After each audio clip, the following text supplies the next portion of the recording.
এটাই বাংলাদেশের বেস্ট কাচ্চি বিরিয়ানি, যেখানে কয়েক ঘন্টার ভিতরে শেষ হয়ে যায় 7 থেকে 8 ড্যাগ কাচ্চি। নন স্টপ এরকম মেক হতে থাকে ড্যাগের পর ড্যাগ কাচ্চি, এবং এই কাচ্চি খাওয়ার জন্য মানুষের উপচে পড়া ভিড়। কি আছে তাদের কাচ্চিতে এবং তারা কিভাবে এই কাচ্চিটা মেক করে থাকে সম্পূর্ণটা আজকে আপনাদেরকে দেখাবো। আসসালামু আলাইকুম এভরিওয়ান, আজকে আমরা এসেছিলাম ঢাকার মোস্ট আন্ডাররেটেড একটা কাচ্চি বিরিয়ানির রেস্টুরেন্টে। তাদের কাচ্চি বিরিয়ানির সুনাম এতটাই বেশি যে মানুষ দূর দূরান্ত থেকে চলে আসে এই কাচ্চি খাওয়ার জন্য।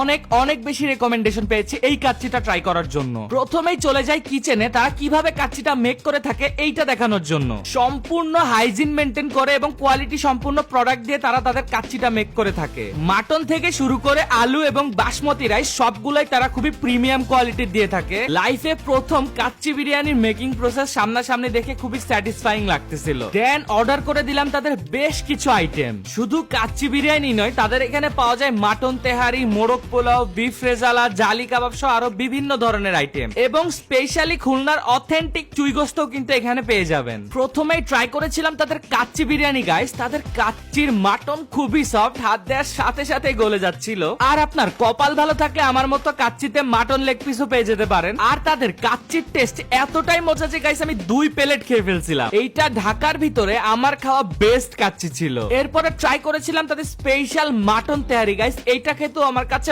বেশ দারুণ লেগেছে। মাটনের কোয়ান্টিটি এবং রাইসের পরিমাণ দুইটাই ছিল একদম পারফেক্ট। ওভারঅল কাচ্চি ভাবির ম্যাক্সিমাম আইটেম খেতেই বেশ দারুণ লেগেছে। মাস্ট রেকমেন্ডেড থাকবে তোমাদের জন্য। স্পেশালি কাচ্চি ভাবির কাচ্চি এবং মাটন তেহারি কিন্তু একদমই মিস করো না। আর এই কাচ্চি ভাবির এক্সাক্ট লোকেশন হচ্ছে ধানমন্ডি জিগাতলা পিলখানা গেটের একদম পাশে, house number 43, road number 2/A।